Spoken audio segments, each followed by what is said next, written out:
আসসালামু আলাইকুম এভরিওয়ান। আজকে আপনাদেরকে দেখাবো কিভাবে জিমেইল অ্যাকাউন্ট থেকে আপনার অতিরিক্ত জিমেইলটা আপনি রিমুভ করে দিতে পারেন। তো চলুন আমরা কথা না বাড়িয়ে প্রথমে আপনার জিমেইল অ্যাপসের মাধ্যমে প্রবেশ করি। আমরা জিমেইল অ্যাপসের ভিতরে প্রবেশ করলাম। এখন এখানে আপনাকে আমি যেটা দেখাবো, আপনি প্রথমে এখানে চলে যেতে পারেন। এখানে যাওয়ার পরে দেখতে পাবেন আপনার যে মেইলগুলো লগইন রয়েছে সেখানে আপনার একটা চার্ট বা লিস্ট শো করছে। এখন আপনি এখান থেকে শর্টকাটভাবে এখানে নিচে একদম নিচে দেখবেন যে manage accounts on this device, এখানে আপনি প্রবেশ করবেন। তো আমরা এখানে প্রবেশ করলাম। এখানে প্রবেশ করার পরে আপনার ওই মেইলগুলো এখানে শো করছে। এরপরে নিচে আপনার আরও অপশন রয়েছে অ্যাড অ্যাকাউন্ট, আপনি আরও অ্যাড করতে পারেন আপনার জিমেইলে।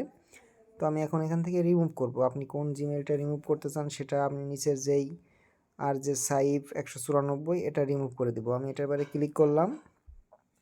এটার পরে ক্লিক করার পরে আপনার এখান থেকে আছে নিচে add account, delete account, sign in now. তো এখন এখানে এই যে কিছু টিক দেওয়ার অপশন আছে, আপনি এগুলো সব জায়গা থেকে যদি মুছতে চান, calendar, contacts, drive, Gmail, sheet, এখন এখানে ডিলেট অ্যাকাউন্টে চাপ দিলে আপনার ওই মেইলটা সব জায়গা থেকেই মুছে যাবে, রিমুভ হয়ে যাবে। আর যদি মনে করেন যে আমি না কিছু কিছু জায়গায় রাখবো, ড্রাইভে রেখে দেবো, তাহলে টিকটা উঠাই দিবেন, শিটে রেখে দেবো, উঠাই দিলেন, কন্ট্যাক্টস সেভ করতে চান তাহলে উঠাই দিলেন। এই দুই জায়গা থেকে আপনি রিমুভ করে দিতে চান, এখান থেকে রিমুভ হয়ে যাবে। তো আমি আপনাকে দেখাচ্ছি কীভাবে ওই জায়গা থেকে রিমুভ হয়ে যায়। এখন আমরা এটা ডিলিট করে দিলাম। এখন দেখেন এখানে আর সে অ্যাকাউন্টটা দেখাচ্ছে না। আমরা এখন ব্যাকে চলে যাই।